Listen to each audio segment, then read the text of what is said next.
Assalamualaikum warahmatullahi wabarakatuh. Perkenalkan, nama saya Fitri Novita dari D3 Keperawatan, Fakultas Ilmu Kesehatan, Universitas Muhammadiyah Tasikmalaya.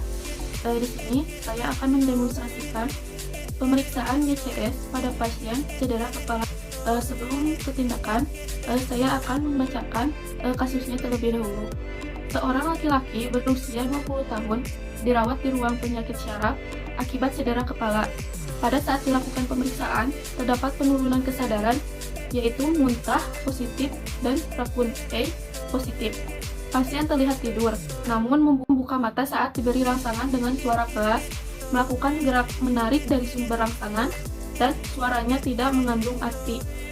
Dari kasus tersebut, terdapat soal kognitif, yaitu berapa nilai GCS pada kasus di atas. Sebelum menjawab berapa nilai GCS pada kasus, saya akan menjelaskan terlebih dahulu apa itu GCS.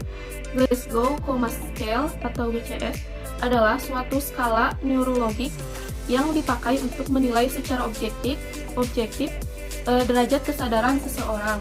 GCS pertama kali diperkenalkan pada tahun 1974. GCS terdiri dari 3 pemeriksaan, yaitu yang pertama, respon membuka mata atau eye opening. Yang kedua, respon motorik terbaik atau best motor response. Dan yang ketiga adalah respon verbal terbaik, yaitu best verbal response. Masing-masing komponen GCS serta penjumlahan skor GCS sangatlah penting. Oleh karena itu, skor GCS harus dilakukan dengan tepat. Masing-masing kategori mempunyai nilai numerik dalam bentuk skala. Dengan memberikan penilaian anumerik atau angka, maka didapatkan 3 gambaran dengan skor minimal 3 dan maksimal 15. Dikatakan koma bila GCS kurang dari 8. Skor total 12 atau kurang harus diwaspadai.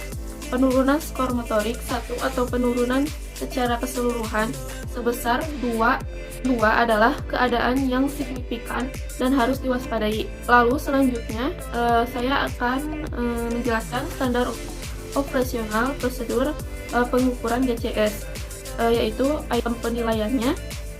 Yang pertama adalah respon membuka mata. Untuk nilai tertingginya yaitu 4, untuk nilai terendahnya yaitu 1. Nilai 4 membuka mata spontan. Untuk nilai 3 membuka mata dengan perintah atau panggilan. Untuk nilai 2 yaitu membuka mata dengan rangsangan atau nyeri.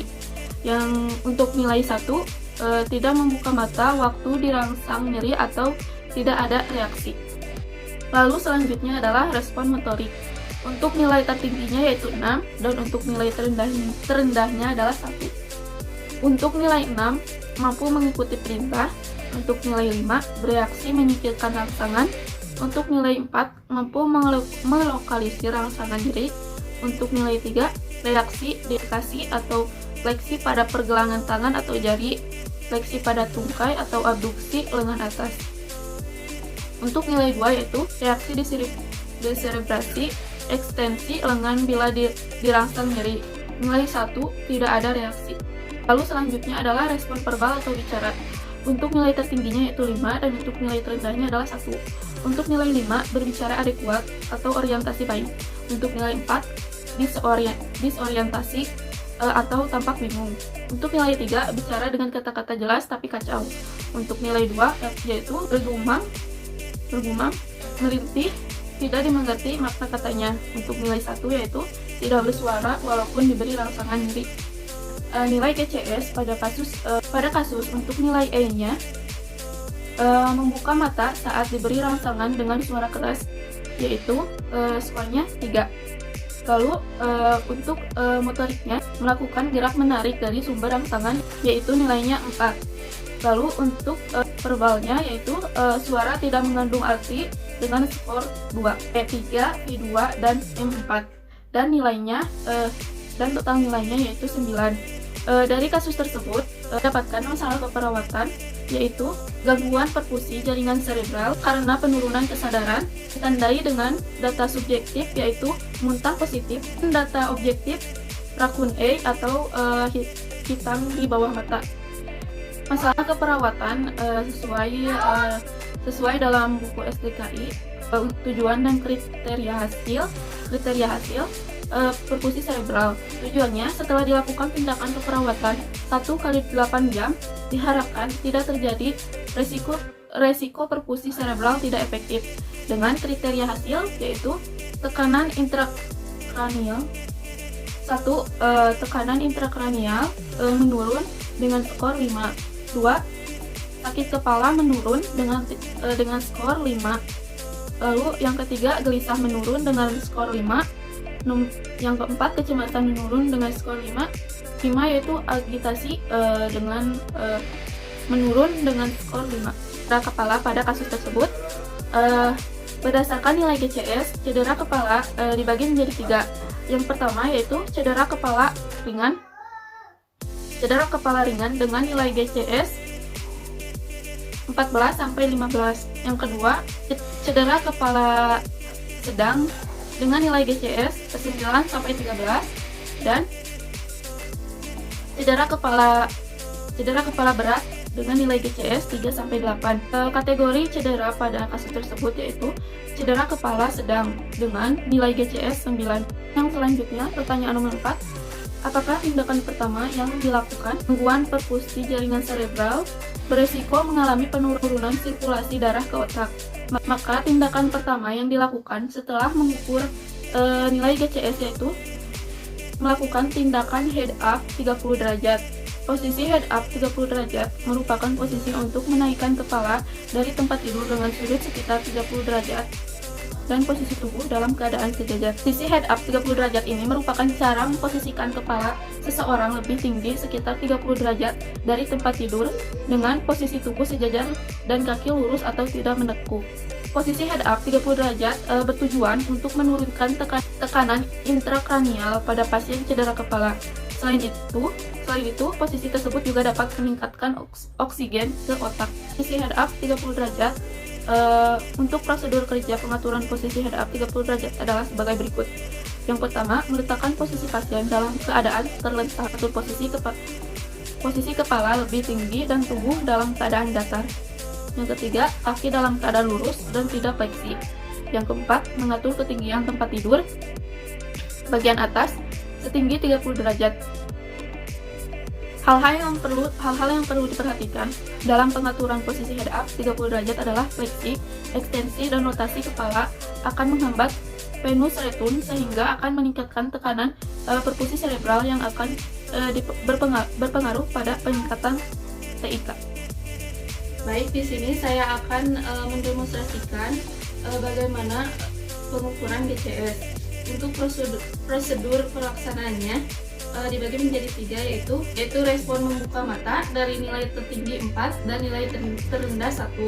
Untuk respon verbal dari paling tinggi yaitu 5 dan nilai terendah 1.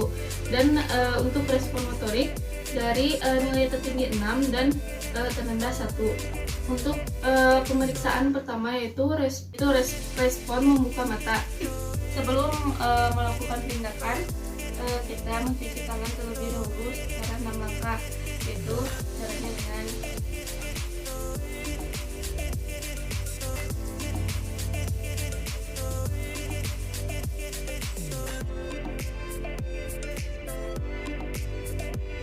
setelah mencuci tangan, lalu menggunakan APD atau hand spray. Selanjutnya, jangan lupa untuk jaga privasi pasien dengan menutup sampiran. Untuk yang pertama, kita akan mengecek respon membuka mata. Untuk nilai tertingginya yaitu 4 dan untuk nilai terendahnya yaitu 1. Untuk nilai 4 yaitu pasien membuka mata secara spontan. Seperti itu. Lalu untuk nilai 3 yaitu pasien membuka mata dengan perintah. Pak bisa membuka matanya. Untuk nilai 2 yaitu membuka mata dengan diberikan rangsangan nyeri, yaitu rangsangan nyeri pada dada atau sternum. Bisa ditekan seperti itu. Untuk 1 yaitu pasien tidak membuka mata saat diberi rangsangan nyeri dan tidak ada respon. Terus selanjutnya pemeriksaan respon verbal. Untuk nilai tertingginya 5 dan untuk nilai terendahnya yaitu 1.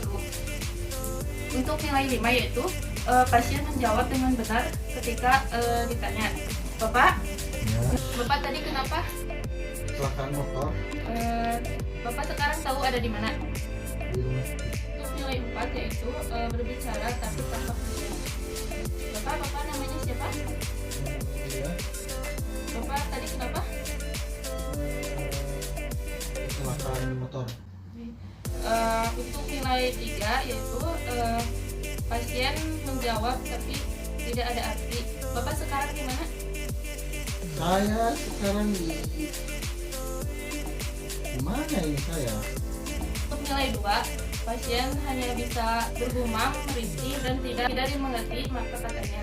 Pak, untuk nilai 1 yaitu pasien tidak menjawab atau tidak ada respon saat diberikan rangsangan nyeri.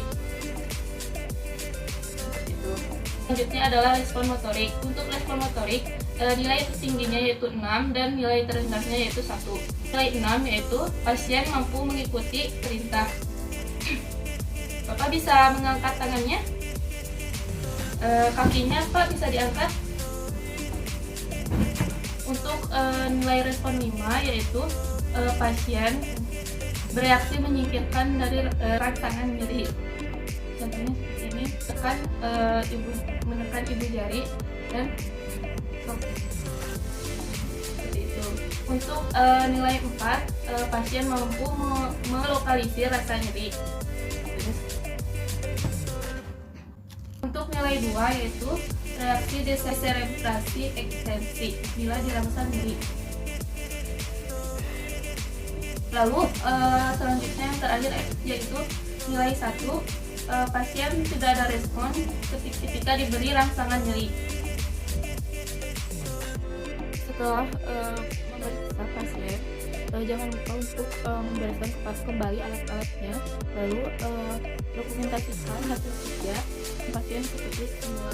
Untuk prinsip etik keperawatan itu kerahasiaan atau confidentiality. Aturan dalam prinsip kerahasiaan adalah informasi tentang klien harus dijaga privasi klien.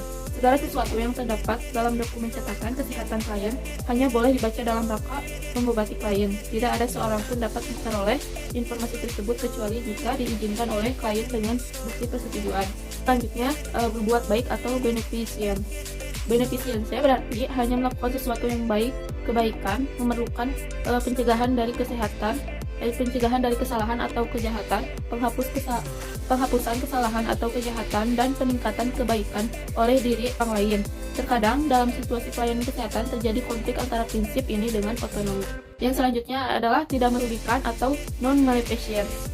Prinsip ini berarti tidak menimbulkan bahaya atau cedera fisik dan psikologi pada klien.